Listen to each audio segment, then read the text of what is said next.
Okay, let's talk about something we all do, probably a dozen times a day without even thinking about it. Looking in the mirror. It seems so simple, right? Just a quick glance. But what if I told you there's a much, much deeper reason we're also drawn to our own reflection? So, I've got a question for you, and I want you to be honest. Just for a second, think about your day.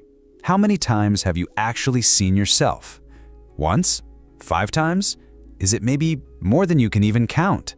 Seriously, give it a thought. You know, this little act is a completely universal habit. It's something that basically connects all of humanity. But how we do it, well, that's a whole different story.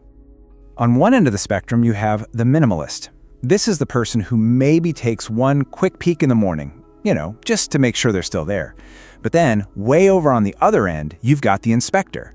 For them, every shiny surface is a brand new opportunity for a full-on surprise inspection.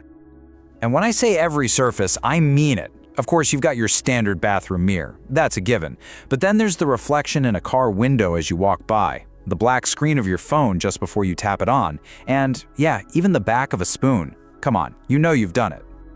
So how often are we really doing this? Somewhere between the minimalist and the inspector lies the truth for most of us. What's the magic number? Get this. On average, most of us check our reflection between 5 and 10 times every single day. Think about that for a second.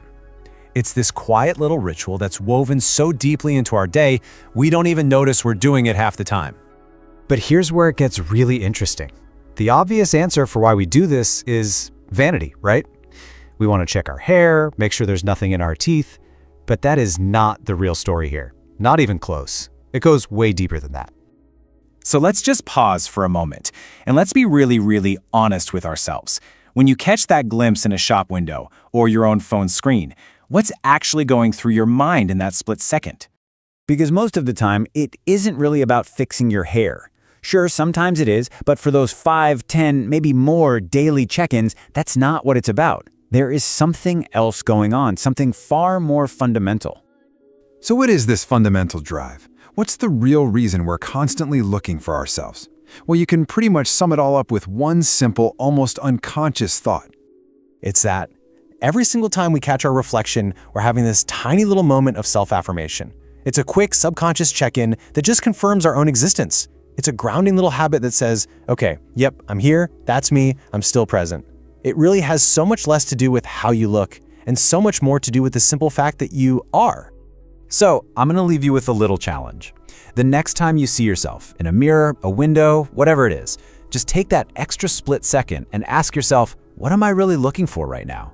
Is it a stray hair, or is it just a quick, reassuring hello to yourself? You might be surprised by the answer.